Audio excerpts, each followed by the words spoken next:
This KFAN podcast is sponsored by Builders and Remodelers, exclusive Twin Cities provider of Elements Windows. Get the highest quality windows at unmatchable value. Visit buildersandremodelers.com for more details. KFAN welcomes Trans-Siberian Orchestra for two amazing shows at Target Center December 28th at 3 p.m. and 7:30 p.m. Tickets on sale now. Get complete show details, including a link to buy tickets, KFAN.com, keyword calendar.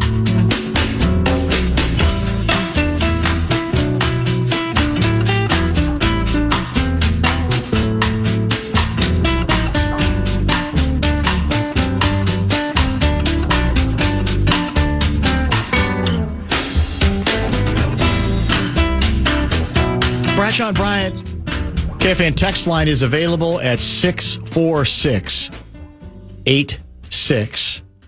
Lots of text to get to. We're going to include them in our conversation the rest of the way. Ben Goessling is scheduled for 4:30 and Lavelle at 5:30 this evening. The talkback line is always available to you as well.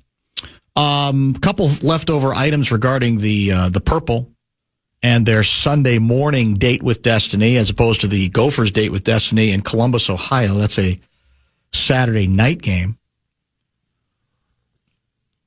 I have in front of me the National Football League QBR rankings. This is ESPN thinks it has more accurate and a more accurate measure of quarterback excellence than the traditional National Football League sanctioned rating. The ESPN folks have put together something called QBR. And the list is interesting. The top-ranked quarterback in all of football by QBR is a former Viking named Danny Dimes. Daniel Jones is at 79.1. That's his QBR. That is that's a point and a half ahead of Josh Allen, who is number 2. Ninth-ranked quarterback, National Football League QBR. Sam Darnold, Seattle, 65.9. For the record, Blakemore, I'll try to keep you interested in this segment at least a little more than usual. Jordan Love is ranked 13th currently in QBR, just ahead of the fast-rising Caleb Williams. And Williams is one ahead of Baker Mayfield. Going a little bit further down the list, Carson Wentz, Minnesota Vikings, is the 28th ranked quarterback in QBR. So if I'm reading this right, and by the way, let me find Aaron Rodgers, for the record, is 22. So if I have this right, 1, 2, 3, actually, well, technically 4. Former Vikings quarterbacks, or quarterbacks who might have joined the team, are all ranked higher than the current Vikings quarterback, Carson Wentz. And for the record, J.J. McCarthy, his QBR rating is 1.5 points worse than the quarterback currently ranked dead last, 32, Cam Ward. Cam Ward's 22.8. J.J. McCarthy's 21.2. By the way, Joe Flacco, just demoted by the Cleveland Browns, is second to last in QBR rating. I said this yesterday, and I stand by it. There's a lot of season yet to go. I get that. But this whole season is going to be a very unique referendum on the Vikings quarterback situation, because they were rich with options coming off last season, at least on paper, right? Now, some of the options might not have been as practical as others, but there was the J.J. McCarthy option, which they obviously took and believed in. There was the Danny Dimes option. They allegedly offered him more money than he ended up taking with Indianapolis, but he probably realized the wheels were greased, that JJ was going to be the starter, better chance to get the win the job in Indianapolis, and he's already been vindicated in that regard. Sam Darnold, our incumbent from a year ago, off to a very good start with Seattle, who are sitting 3-0. And Aaron Rodgers, who looked really good in a sort of controlled passing environment last week. But what did he do against the Vikings in Dublin? Made the right read, got rid of the ball quick, negated whatever ideas that Beeflo had about pressuring him at the line of scrimmage, which, by the way, the Vikings had done swimmingly when Rodgers was with the Jets a year ago, right? And so right now, all three of those other options, Darnold, Dimes, and Rodgers, look better measured against J.J. McCarthy's start of the year. And fair or unfair, that's going to be the game this whole season. It can get taken care of if McCarthy emerges. It won't matter, right? But if he doesn't, you're going to hear it. And it's all fair. I think it's, as we talked about Sean Salisbury yesterday, that's the way this thing indeed works. Now, we know Wentz is starting on Sunday. And I won't say I am certain that he will start against the Eagles. I think it's possible that Wentz starts again even after the bye. But I said this a few weeks ago, these things have a way of taking care of themselves. If Wentz plays great, I think it's actually more likely he'll play and the Vikings win. If the Vikings win and he's mediocre, probably opens the door to a quick return for J.J. McCarthy. All the variables, I think, will be taken under consideration here, and it may well depend. It should depend not just on whether the Vikings win, but as I said, how Wentz plays. Put it this way: if Wentz plays as up and down as he did last week, I think it becomes a little easier to come back with McCarthy. The question is whether you're going to want to come back with McCarthy if your offensive line is still bent or damaged or injured or screwed up. That's the other X factor to consider. Trail ref guy, was listening to our first couple of segments, which I think were basically themed, go play, win the game. Because I thought we've reached a point of critical mass when it comes to the fear and loathing about what challenges the Vikings face on Sunday morning.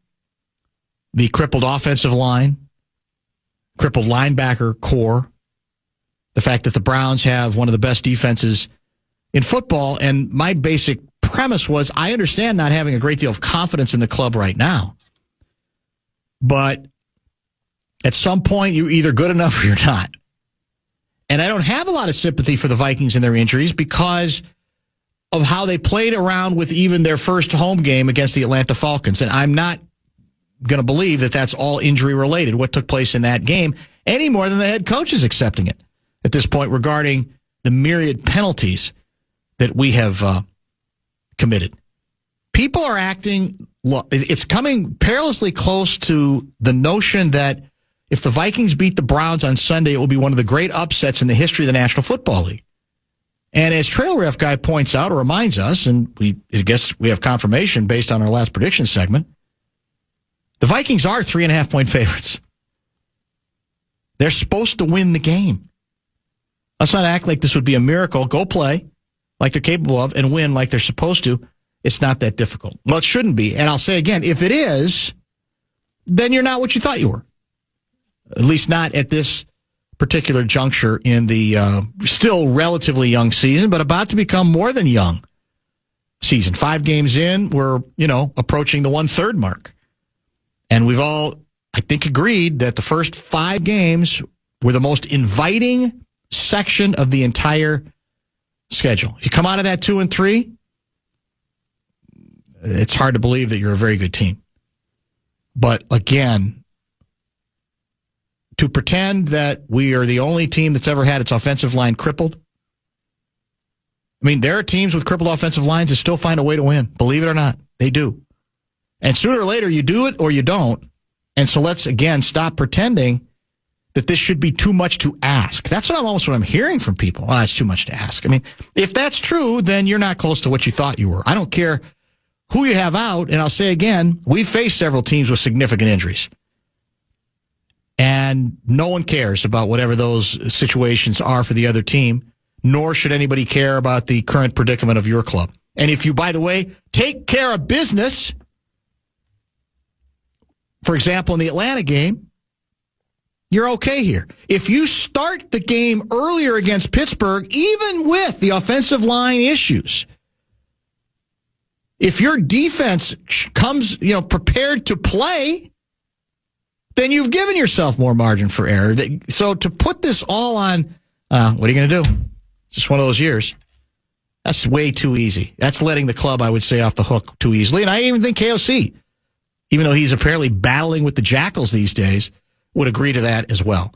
Bonus bucks time, is it? Yes. The Fan and two men in a junk truck want to give you a shot to win those bonus bucks with the National Cash Contest. Head to KFAN.com. The keyword is cash. Keyword cash, KFAN.com. Keyword cash. Didn't the Niners just win without their starting quarterback and without their two best receivers? I mean, just you got to buck up at some point and win a damn game. Minneapolis, it's time to put on your baggy sweatshirt and get ready to laugh because comedy icon Adam Sandler is bringing his You're My Best Friend tour to Grand Casino Arena October 22nd. Don't miss out on brand new jokes, classic bits, and maybe even a song or two. Tickets on sale now. Full details, KFAN.com, keyword calendar.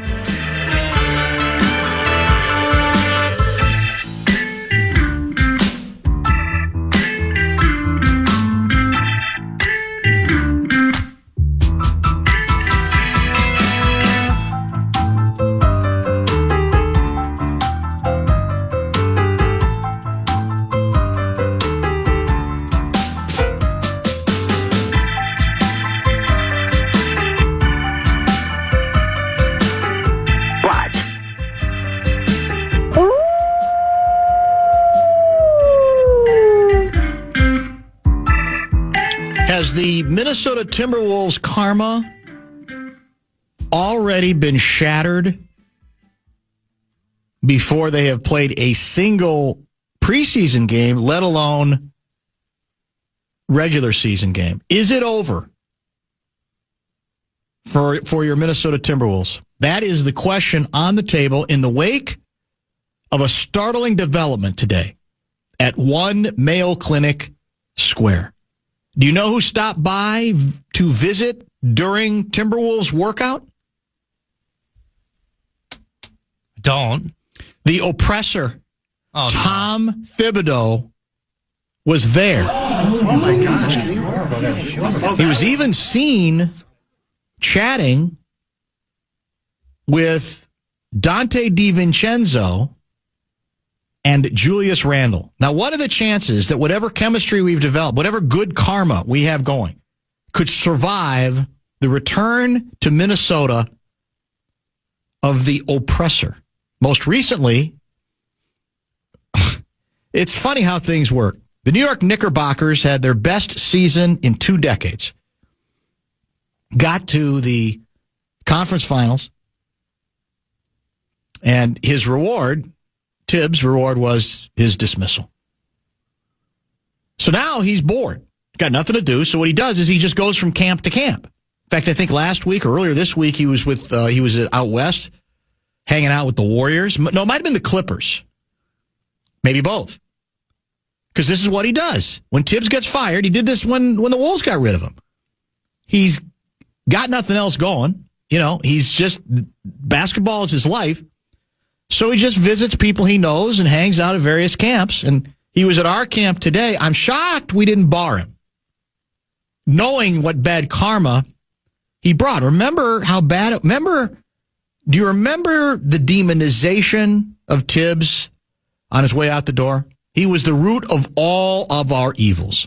It wasn't just that he engineered a big trade that ultimately, blew up in their faces, the Jimmy Butler deal. It was his karma was off. Nobody had any fun. Nobody liked playing with him. Nobody liked playing for him. Remember, there were accusations that he was throwing computer terminals through windows. It was just, it got to the point where stuff that happened before he even coached here, he was being held responsible for. It got that ridiculous here. Everything was his fault. Everybody was terrified by him. Nobody could have any fun with him. And we bring him here back when we didn't have to. So I hope when we look back on the 2025-26 Wolves season, we don't trace our difficulties, our struggles, our unexpected challenges to not barring him at the one Mayo Clinic square door. That's all I'm going to ask. That's all I'm going to say. My question is, what is worse, Tibbs sitting in on Wolves training camp, or if Mike Zimmer sit in on a J.J. McCarthy workout? It's right up there. It's very similar. You're 100% right. That's very, very true. Well, like we said, this week, we apparently we saw it coming. I've described this week as the Zimmerization of KOC. The comments he made to PA, very impatient comments about the penalty mistakes. What are we doing? How does this happen? No excuse for it. And then we come to find out he's warring with the media jackals over there, unhappy with some things that have been written. Shut down the locker room, closed it.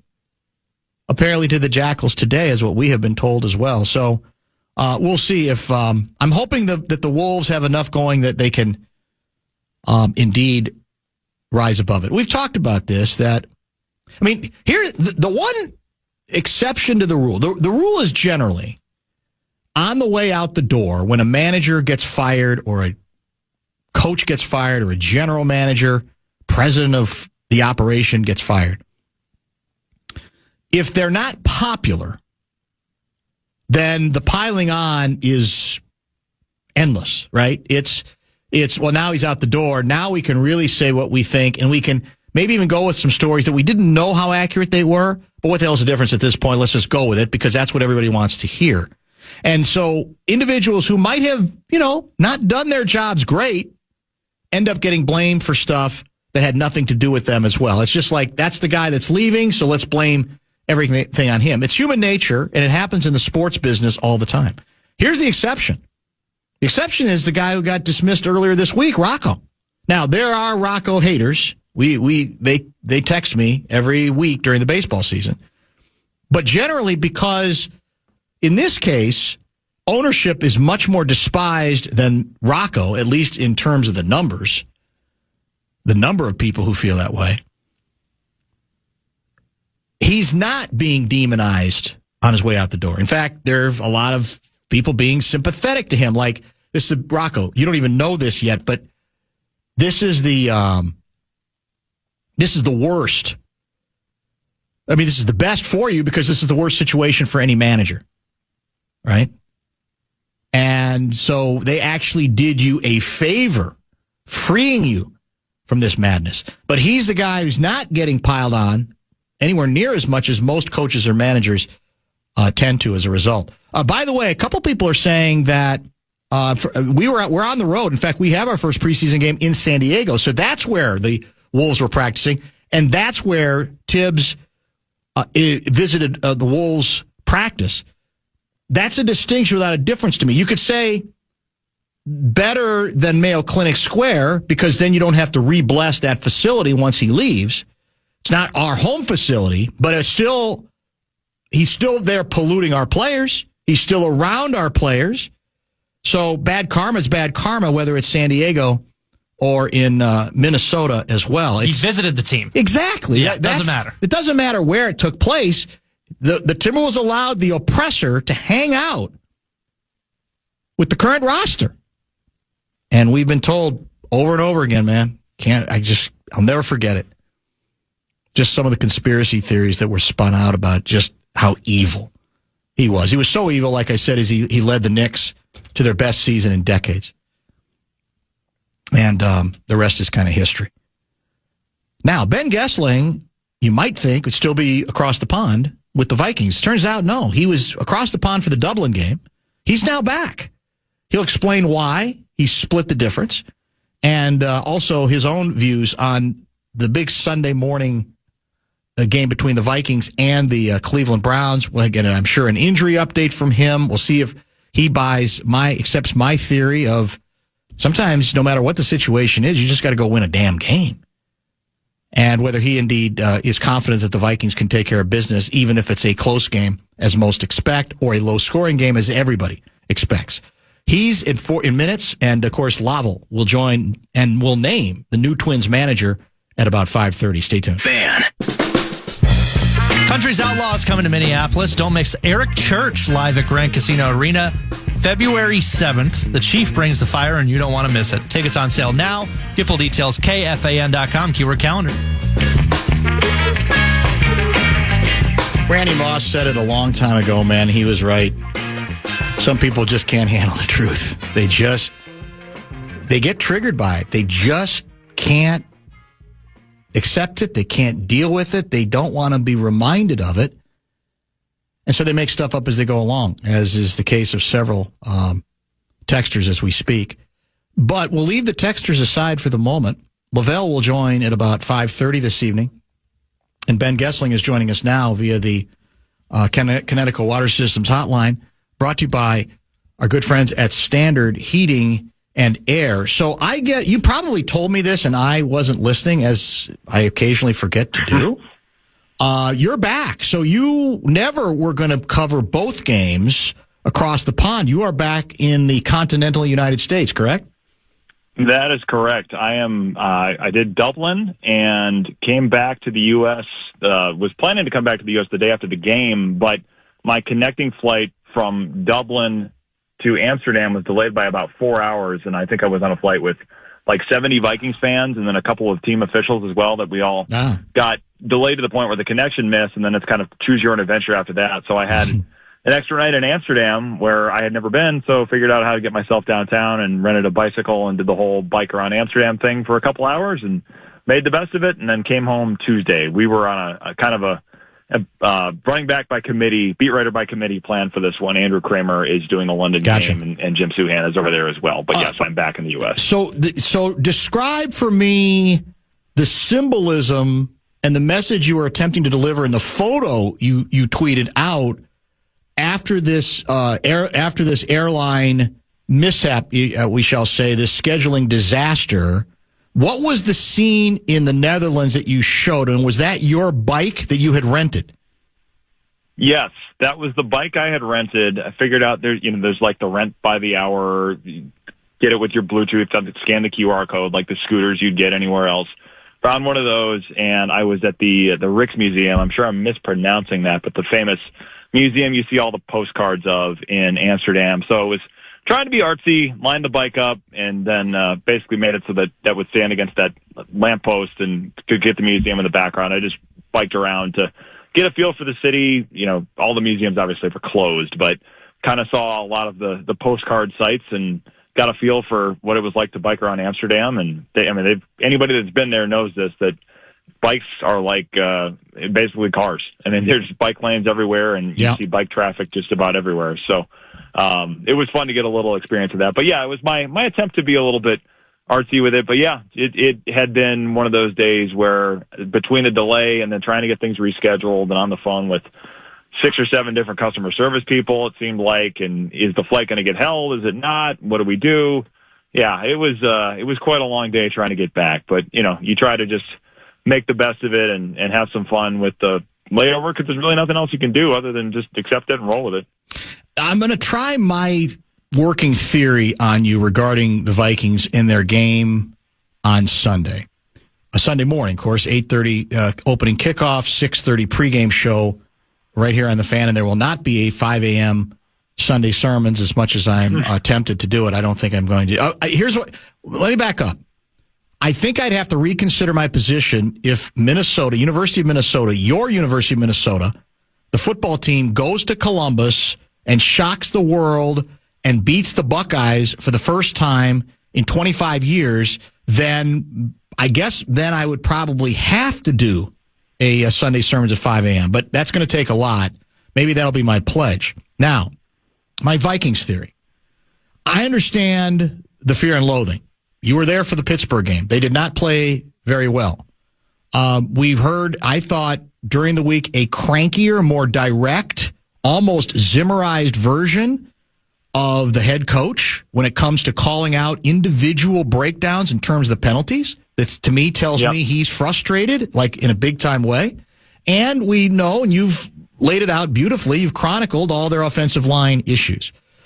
But there's a part of me that says, sooner or later, you just got to go win a game. The idea, the odds, the folks who put the odds together still have the Vikings favored by 3.5, no matter what burdens that we're dealing with here. And so at some point, even if it means rising up or somebody doing something better than they're capable of doing, it is the Cleveland Browns that you're playing. And I think you're either good enough to get a victory, I guess steal a victory if you want to call it that, even though we're favored, or you're not. And sometimes that's just kind of what you have to do.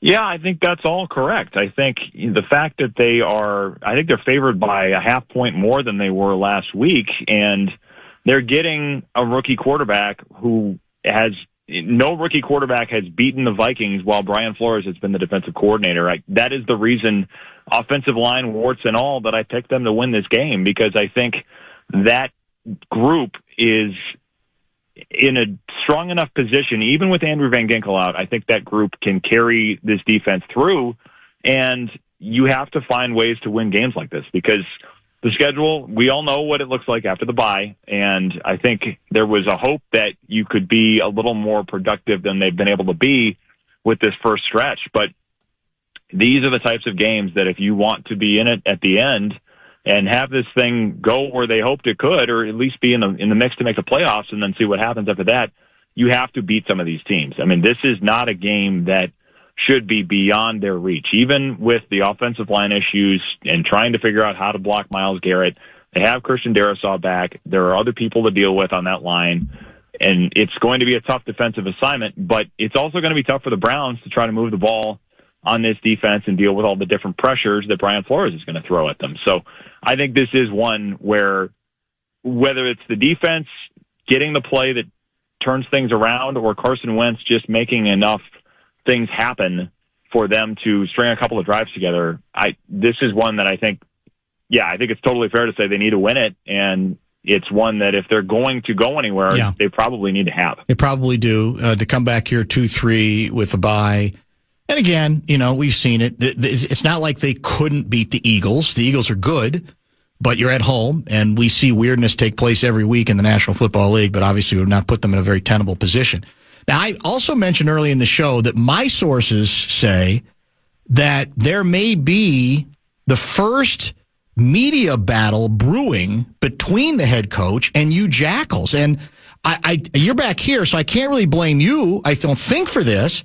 But I was told there was great angst from the head coach regarding the Jim Souhan column today, which I didn't really think was all that controversial. The column, for those who missed it, played out the conspiracy theory that I think you and I have talked about on air, that is it possible that, that some fans believe that perhaps JJ's not that injured and that he was, quote unquote, benched, and they're using the injury to kind of protect him. Now, I believe Souhan tended to dismiss that as being likely that the coach would do it. But I'm being told the coach did not like that piece, or did not like that aspect of it, didn't like some comments about, well, sometimes KOC speaks in his word salad sentences, which we've all, I think, said or written from time to time as well, and that the Jackals didn't have access, or as much access, to the players in the locker room earlier today than they have in the past. Could this be the first Zimmerized brawl, media-related, between KOC and you guys, the media Jackals? Yeah, I don't have all of the details of everything that happened, but yeah, I think there's been some tension over there. I think that's accurate to say, and this whole idea of, is this a quote-unquote soft benching, or is he actually injured? I mean, that has been something that the head coach is not enjoying very much. So, I mean, I think Jim's column today was saying, okay, everybody's talking about this, let's address it. Right. And then I think it ended basically saying, I believe the team that there's Correct. an injury. And I've said it, there is an injury here that he's dealing with. I think that's completely true. So I think some of it is this, when this keeps coming up and the questions keep coming up, it's a little bit of the, well, why are you guys still asking about this when I've said that there is an injury and that this is the timetable of it and he's told us in detail what it is and all of those things. And I think some of it is we keep hearing from fans, and there was, I think, more of it today on social media just about, well, this is obviously, them trying to hide McCarthy behind this injury that they're claiming he has. So, I mean, there's a lot of this chatter, and then it's always the question of, do you address it, or is addressing it just giving more oxygen to something that isn't worth giving attention to in the first place? So I think it's always that debate about these things. And yes, I think the notion that there is a soft benching is not true. And I think the fact that it keeps coming up is, I think it's fair to say that the head coach is not enjoying that exchange continuing to happen. And I think that may speak to the larger issue that he's feeling it a little bit. His comments earlier in the week to PA, and I think to you guys as a group, and I don't know if you were still there by that point, where he's again talking about some of the penalties that negated drives. There was a reception that JJ made. It was going to be first and goal at the 7. It was the first drive. And that got nullified by illegal man downfield. And ultimately on that drive, the Vikings had to settle for 3. If you'll recall, he brought that up. I think he brought up the Darisaw false start. And he got pretty specific about, how does this happen? This can't be happening. More frontal than we have heard him before. So I think, again, I'm not saying he's about to curl up in the fetal position, but I think maybe all this indicates he's feeling it a little bit more, a little bit cranky, and maybe he understands what's at stake this week, that if they come back 2 and 3, it's going to be an uphill climb. Yeah, I mean, if you're 2 and 3 and you look at it's Eagles at Chargers at Lions, Ravens after the bye, and then there's a Packers in there a couple of weeks after all of that.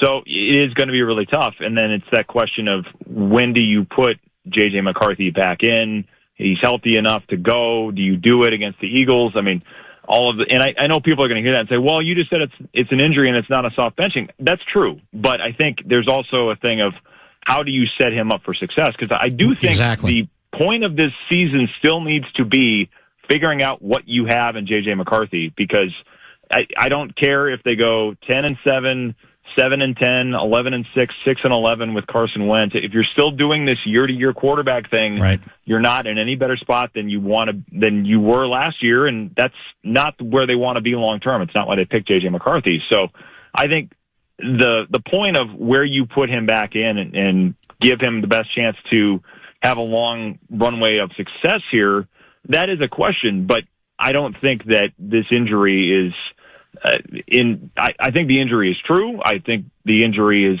you're trying to figure out, how do you put him back on the field and make sure his mechanics, his footwork, all of those things are sturdy enough that he's able to do the job consistently, especially when he's had a hard time just being protected. I mean, they'll have Christian Darisaw if he's, barring another injury, they'll have Christian Darisaw when McCarthy gets back, which he hasn't had yet. But with all these offensive line changes, you want a quarterback who's able to stand on his own 2 feet, deliver, protect himself. All of those kinds of things go into it as well. So wherever you're doing that, if you're doing it coming out 2 and 3 out of the bye, it just makes it a lot harder. I think it's hard to build much momentum if you've lost 3 of 4 into that stretch and you've gone on this grueling trip internationally and you're trying to just kind of keep everybody's morale up. I mean, a win this weekend, I think, is awfully important for them. And I also think, I mean, the NFL is not going to say this, but I have to imagine the NFL would not mind them winning, because when they get asked by other teams in the future, hey, what did you guys think of doing this for the first time? They'll probably want the Vikings to give a little better endorsement of it than they might if it was, well, we went 0-2 and we lost our center, we lost our right tackle, and we had to do all these different things, and it was kind of chaotic, and we didn't win a game in the process. So I think for all of those reasons, this is a pretty big one for the Vikings on Sunday. Ben Goessling joins us every Friday. He's with us now, brought to you by Standard Heating and Air Conditioning. What I think is conceivable is that the Vikings and KOC might be relieved that he is injured to a point where he's not able to practice, not able to get in a groove. as long as this offensive line is as much in flux as it is. I don't think that's crazy. I think that's very, very possible. Even if, as you said, sooner or later, if you believe in him as much as you say you have, you got to throw him out there against whoever, right? Including the Philadelphia Eagles after the bye, because you've decided, no, we know what we're talking about regarding the position. But as the line gets more and more vulnerable, to the point where basically you've got, 3 backups playing, including a guy at center who's never played the position, then I wouldn't be at all shocked if they said, well, it's probably better that he sits through this and we kind of, for want of a better cliche, throw Carson Wentz, our backup quarterback, to the Wolves if we have to throw anybody to the Wolves. Yeah, I think that's right. And if you look at the way this could go after the bye, I would expect they'll probably have Donovan Jackson back at left guard. They may have Brian O'Neill back at right tackle. Yep, we'll see how that goes with the MCL. Will Fries has been healthy. Christian Darrisaw will continue to get healthier. Ryan Kelly is the question with all the concussions, and that's a larger question that I think I wouldn't expect that they're going to be in a rush for that, and it will also be a discussion of what is he comfortable with, what is his family comfortable with. I think all of those things get a lot bigger when you're talking about these number of concussions, but at the very least, they will be in a better position coming out of the bye, health-wise on the offensive line, than they probably have been in a while. And the center question is a big one, especially with McCarthy is still only played 2 games in the NFL, but having Darrisaw back with Donovan Jackson, I think does make things quite a bit easier. So, yeah, I think it's a valid thought that if he comes back after the bye and this offensive line is healthier and sturdier than it is right now, that's probably a better situation for him, because we have seen it those first couple of games where he's trying to read things through and then it's pressure coming and you're trying to figure out how much do I need to speed up my clock? Can I stand in here? When you have a left tackle of Christian Darrisaw's caliber on your blind side again, I think that makes everything a little easier to say, I can hang in here, the pocket's clean, I can read this out and make my throw. So all of that is helpful for his development, and I think it's completely valid to say that would be a preferable situation to what he'd walk into right now. Let's talk a little bit about the defense. There was fairly pointed commentary from Beeflo, the defensive coordinator, saying, look, we can talk about takeaways and fancy stuff and all that. We got to go back to just being more fundamentally sound. We got to do the basic stuff, the meat and potato stuff better. And I'm assuming, among other things, he's referring to stopping the run, which the Vikings did quite nicely in the Cincinnati game. But in between Atlanta, they got shredded. Against a backup running back, they got shredded, I think, in the second half for 94 yards rushing by one runner alone. So is it too much to ask that this defense be more fundamentally sound as long as Cashman and Gink are still out? I know they matter, but what do you think is going on with the defense right now? I think they need to be better tackling and better against the run. I think that is something we've seen come up over these last couple of weeks. Those Javon Hargrave, Jonathan Allen, that new look defensive interior has gotten gashed on some things in the run game, and we saw it last week. There were a number of moments where Kenneth Gainwell got a few extra yards. Some of that was after contact, some of that was just second effort stuff, but he did have enough success to help the Steelers sustain drives and give them chances to score points. Kept the Vikings ultimately just a little too far out of reach, or kept them out of reach for the Vikings, I should say. So I think they have to be better at whether it's gap integrity, whether it's tackling, whether it's winning one-on-one matchups, all of that stuff. When Brian Flores talks about fundamentals, I think that's what we're talking about, is play your assignment, play your technique, close things off, and wrap up when you have opportunities to do it. We have seen enough times where that hasn't happened, that you're not putting people in the stressful situations that they want so that they can come after those quarterbacks. And I think you're going to see it again on Sunday. The Browns are going to lean on Quinton Judkins and try to probably string out the game and make it so that the Vikings don't have the ball as much, and just make it a little easier for Dylan Gabriel. I think that it will be very much part of their plan to support him, and the Vikings have to be able to stop it. And I think a lot of that is just fundamental football in terms of closing off gaps and winning blocks, defeating blocks, and making tackles. It's nothing fancy, but if they don't have that intact, it's harder to do the things they want to do in passing situations. Now let's finish up with a depth question, because I think it's one of the interesting debate points. I've heard some people say, look, what's going on to the Vikings offensive line, there's no team. There are very few teams that can withstand losing that many. That the idea that there are a number of teams that have great depth above and beyond their starters along in the line of scrimmage, but especially the offensive line, is foolhardy. In fact, Sean Salisbury is of the opinion that in general he thinks there are some significant depth issues, especially at that position all over the league. The other side of it is, no, actually there are some teams that do a better job of having backup strength so that even if it's not as good as their starters, they're not going to fall off the end of the earth in terms of protection. So what's fair regarding what looks to be like not much professional depth for the Vikings along the offensive line?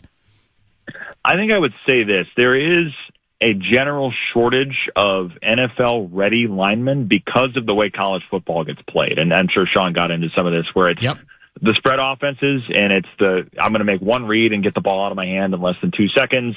You're not asking linemen to protect for long enough that a quarterback would need to make a full field read, or downfield concepts that are a 7-step drop. It's just not played that way in college football very much. So linemen aren't being trained that way, which means when you're developing them, you have a whole new set of things to teach them. And then when you're scouting them, there aren't as many that you can map what they did in college directly into the NFL. So it is harder, I think, in general to find those players. And you've heard that lament from coaches and scouts and front office people around the league for a long time.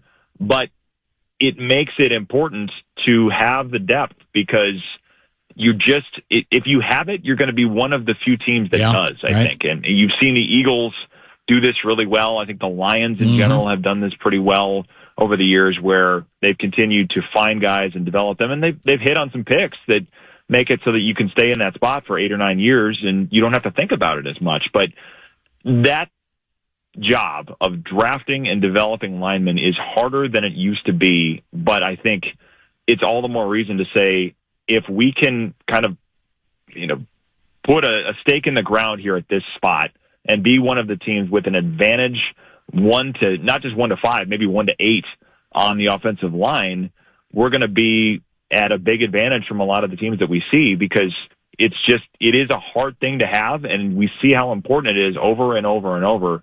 And, I think it's one thing I'm interested in this draft as they come up to it. They're going to have 10 picks, and they're going to have more top 100 picks than they've had in the last couple of years. And how many of those go toward an offensive lineman that may be a little bit of a project, but they say he's got some traits that we like. We can coach him up. We can develop this. And it's important to have depth beyond just those first 5, especially as you're going to have questions with Ryan Kelly in the future. Brian O'Neill turns 30. He's going to have a big number on his contract. I mean, that's a spot that needs continued reinforcement and investment. And I think the issues you see, and the fact that there are teams like the Eagles that have been successful over and over and over, in part because of their offensive lines, only underscores the need to invest in that spot. One other offensive question, actually, as it comes into my head: can we or should we throw short more often, the way it seems Aaron Rodgers did for Pittsburgh a week ago, or the offense is just so different that that doesn't necessarily compute? Well, I think there are opportunities to do it, and you did see Carson Wentz have some opportunities last week where he was throwing quicker game stuff, and certainly that happened in the Bengals game. I think you'll see some of that on Sunday, especially as they're trying to figure out how to keep Myles Garrett from doing what he does and wrecking the game possibly. But I think it is different in the sense that this is an offense that likes to push the ball downfield. They like to look for chunks, and there are a lot of times those plays need a little longer to develop, which means you need a little more protection. But I think having some of the quick game stuff, having concepts that get the ball out of Carson Wentz's hand quickly, are going to be important for the Vikings on Sunday, because this is not an easy front to deal with. Myles Garrett is as good as they come. I think he's had at least 14 sacks each of the last 4 years, and then Mason Graham, the first-round pick, is in there. And they've got a number of guys, Malik Collins, that are going to be difficult for them to deal with. I think some of the quick game stuff, if you can do it, it takes timing, it takes coordination with receivers, but Jordan Addison should help there as well. I think having some of those options, we'll probably see Xavier Scott involved in some of those things too. I think it's important for them to hit on a little more of it than they have, and I'm curious with screens if that becomes part of it as Scott gets a little more involved, kind of playing the Aaron Jones role. I think there are some things they can hit there, and it'll be interesting to see if they can do more of it than they have, at least in the last couple of weeks. They've had some of those concepts, but they need to hit them more than they have. Excellent work. Welcome back to the United States of America, and we will chat next week. All right. Sounds good. Thanks, sir. Ben Goessling, brought to you by Standard Heating and Air Conditioning. Back from across the pond, he is taking this game off, but I'm sure he'll be watching or listening on Sunday morning. All the action begins with the pregame show right here on the Fan, on the Vikings audio network, beginning at 6:30. Top 5 will include NFL news, preseason talkers, and the Gophers' date with destiny.